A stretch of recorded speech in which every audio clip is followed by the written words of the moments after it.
YouTube, what's up, man? It's your boy, the one J. Welcome back to the show. Hey, look, um, your boy ain't doing too well. Physically, I'm okay. I guess it's mentally and emotionally, but we are here for another video. Not gonna, I'm not gonna drown y'all with my problems. We all have them. We're doing the 5 biggest tornadoes in all of history, I guess. It says in all history. And this is Underworld. Shout out to Underworld. This day video. I'm pretty sure they're crediting, I guess, the clips they get from other people. You know, all rights to Underworld, all rights to whoever they got the clips from. Yeah, I know we're going to put the original link in the video in the description below. We're almost at 1,300 subscribers, I believe. So keep subbing, keep liking. Appreciate y'all on this journey. And thank you for some of the people that are actually saying they want to be a part of the giveaway. Thank you. Like, good God Almighty, man. I appreciate the compliments, and I appreciate everybody saying, "Hey, we don't really need none. We just want you to keep bringing content." I appreciate that. It really does mean a lot to me. But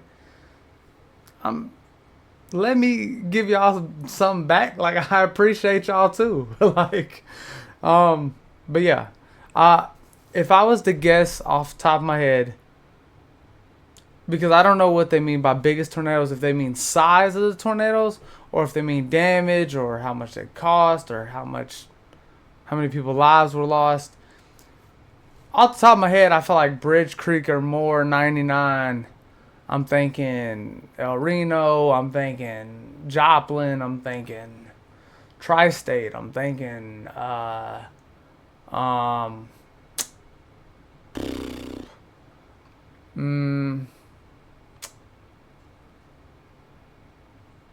I'm thinking maybe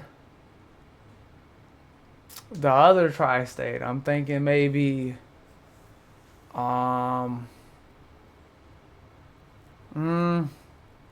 maybe the other Bridge Creek Moore one.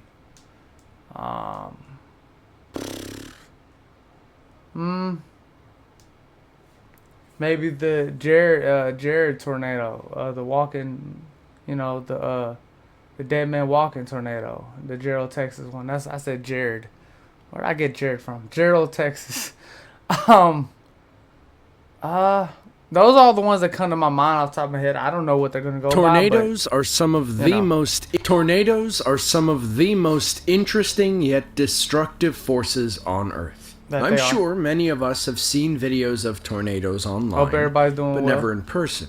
So it's hard to get an accurate idea of just how powerful and alarmingly massive these systems can become. The United States especially is prone to more tornadoes than anywhere else in the world. Look at that. And it's here where all of the largest in history have occurred. So sit back and relax as we dive into the history of the 5 biggest tornadoes in all of recorded history. Number 5. In terms of tornadic activity, 1925 was a year of note. This was the year That junk says 1,000 dead, 3,000 hurt. Latest toll of tornado. In the twinkling of an eye, Murfreesboro was no more. Year of the deadliest outbreaks of tornadoes in American history, and the second deadliest in world history. Specifically, March 18th is the deadliest single day of tornadic activity in the world. Wait, what is it? On this day, an incredibly powerful storm system moved across the United States, generating I'm moving the freaking volume. Full static, specifically history, and the center of the deadliest out in 1925.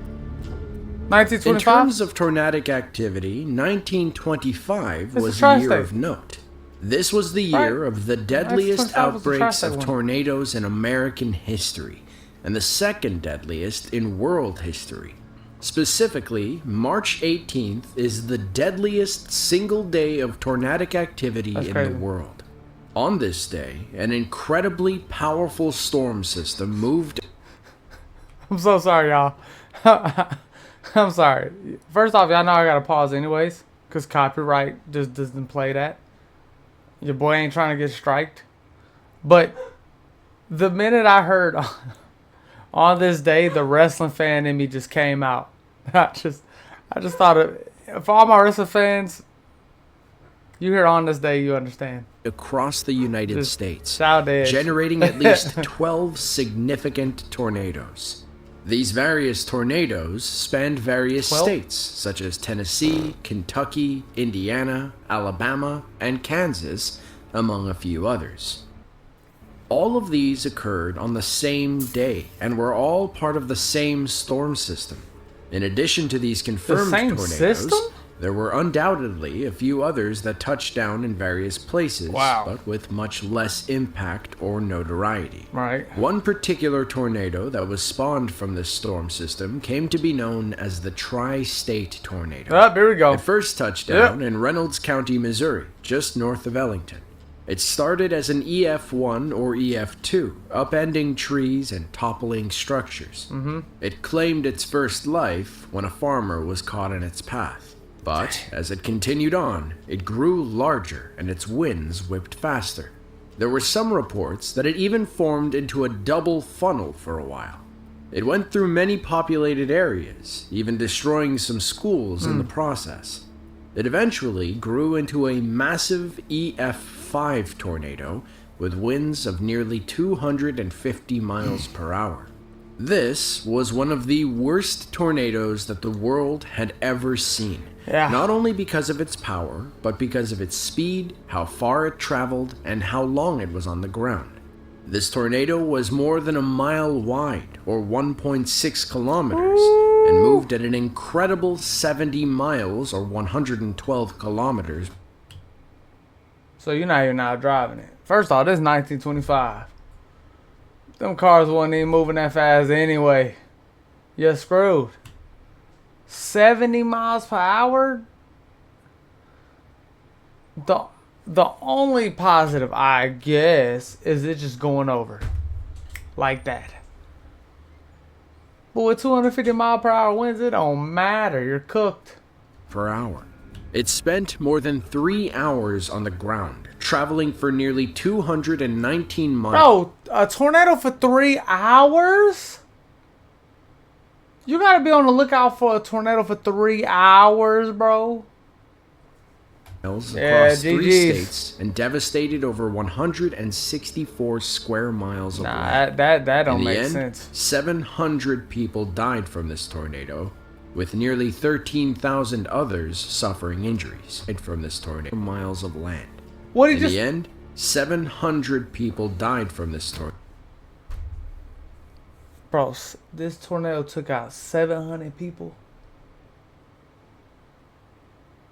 700 people from one tornado? With nearly 13,000 others suffering injuries. 13,000 people got hurt from this tornado? Nah.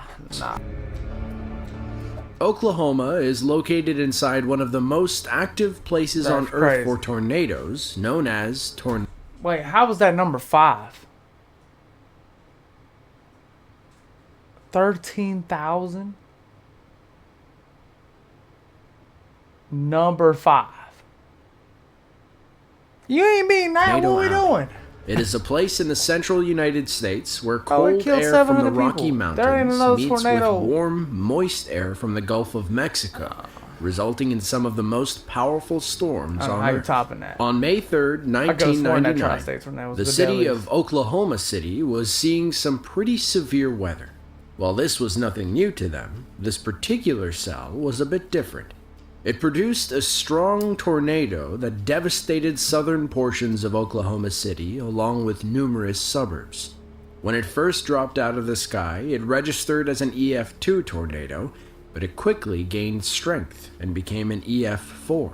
From that point on, it fluctuated in strength between an EF2 and an EF5. After it had been on the ground for over an hour, it strengthened into a very powerful EF5. Much like the Tri-State tornado, the Bridge Creed-Moore tornado was I knew this was on here. I knew it. Particularly unique, not just because of its incredible wind speeds, but because it was on the ground for so long. One, wasn't it? The majority of tornadoes are only on the ground for a few minutes. Even with that short amount of time, they're still able to do tons of destruction. So just imagine what sort of devastation a tornado is capable of when it lasts for longer than an hour. By the time it had died out, the twister had produced some of the highest wind speeds ever measured globally. This is the 99 one, right? This ain't the 2013 one, right? Fluctuating between sustained speeds of 280 and 320.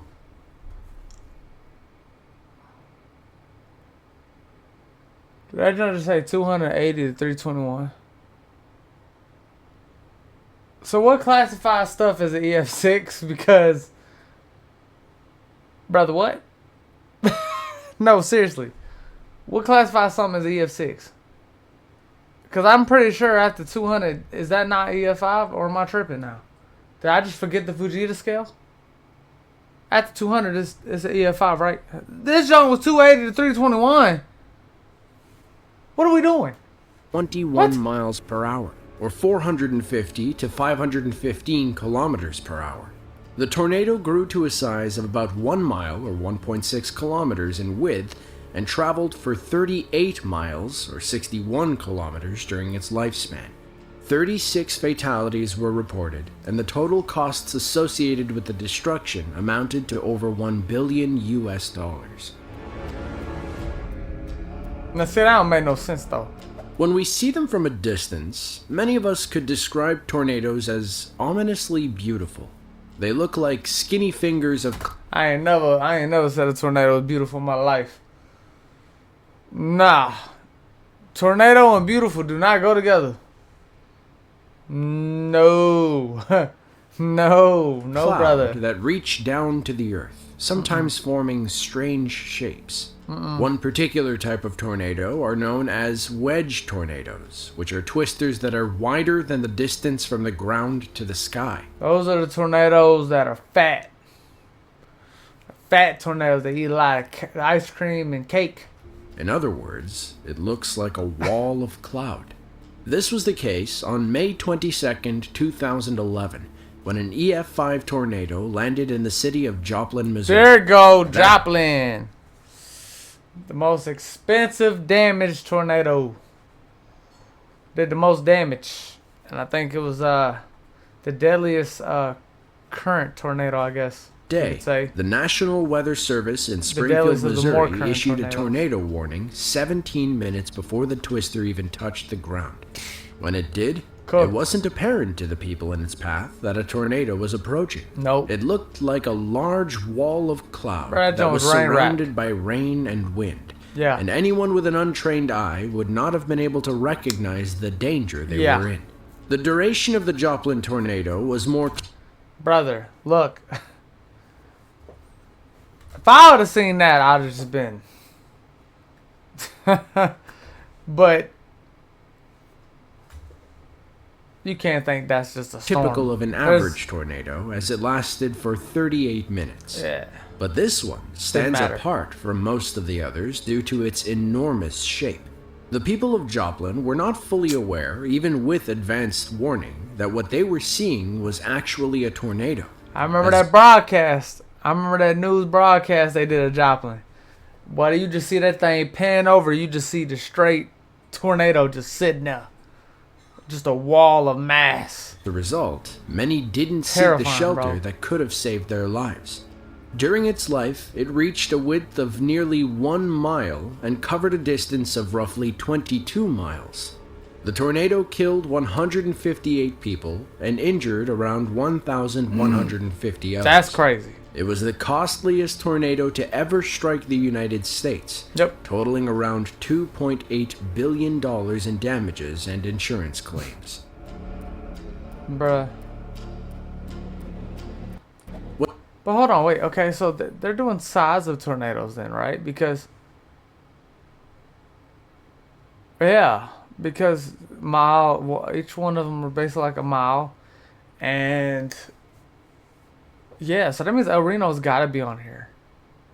But then, I don't know. When we think about what makes a tornado dangerous, the first answer we typically think of is how fast the winds can blow. A few of us may even say that it all depends on where the tornado decides to touch down. If it's in the middle of a rural area, there isn't much harm in that, right? But if it's like the Bridge Creedmoor tornado and touches down in a densely populated area, that's where the real danger is. Of course, all of that is true, but let's not forget that tornadoes don't have to have the winds of an EF5 to be dangerous.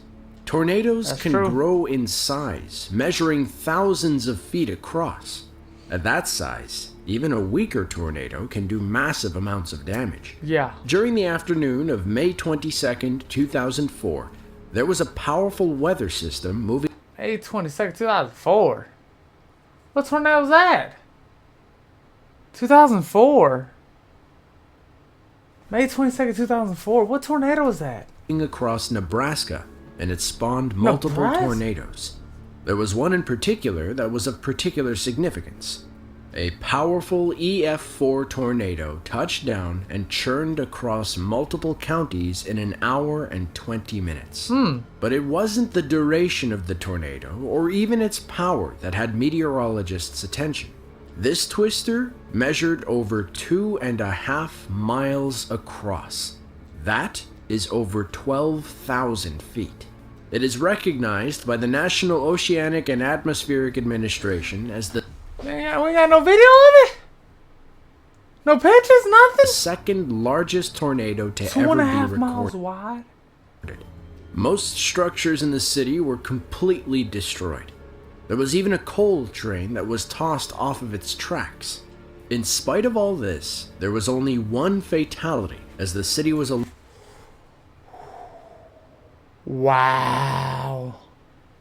alerted early enough to take proper shelter. The tornado actually touched down as an EF1, and in the first stages of its life, it only damaged things like farmhouses and silos. It slowly grew in intensity and size as it moved on.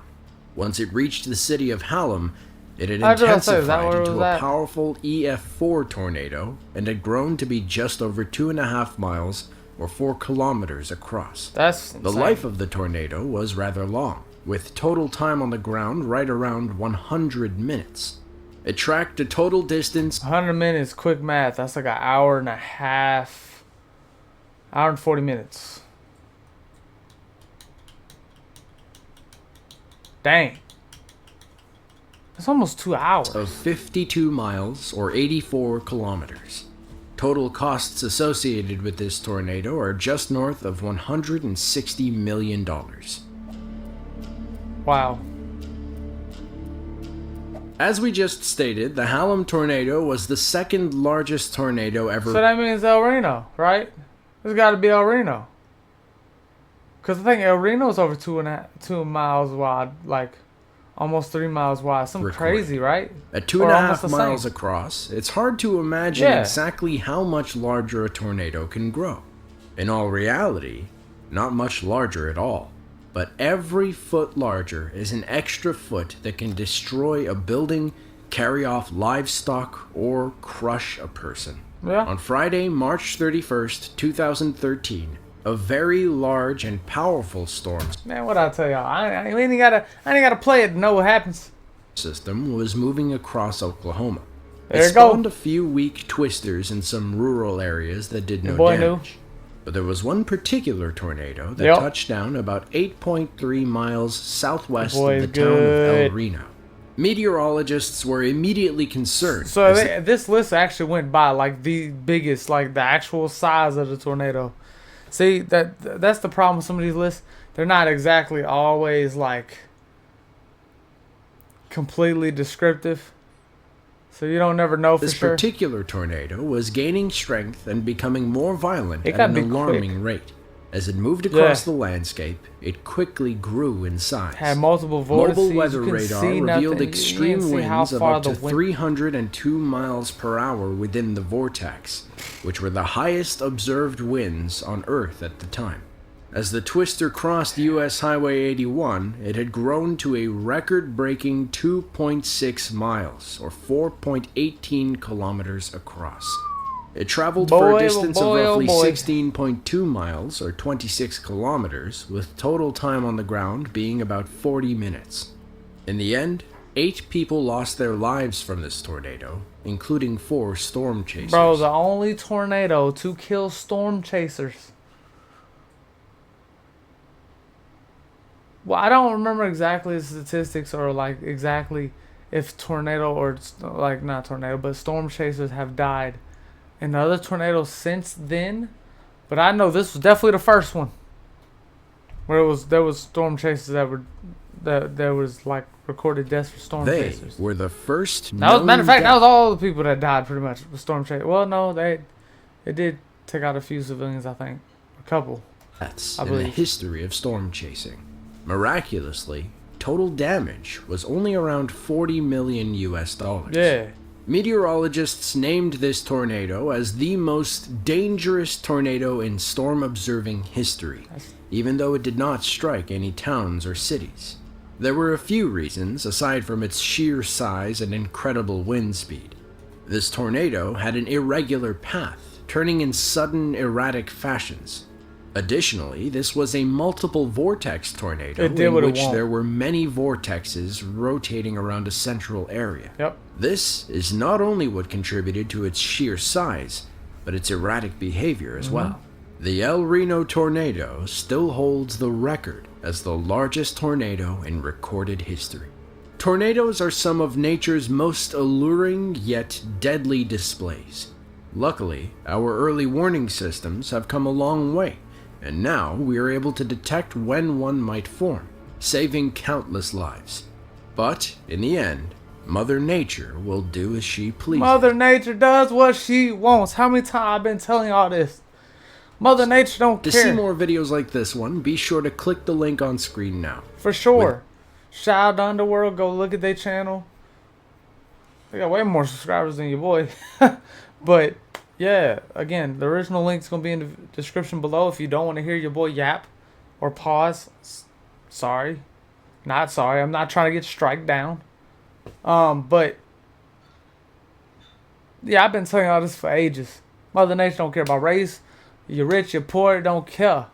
She don't care. She does what she wants, when she wants, and you just gotta deal with it. Nobody's off the hook. But yeah, I hope y'all like this video.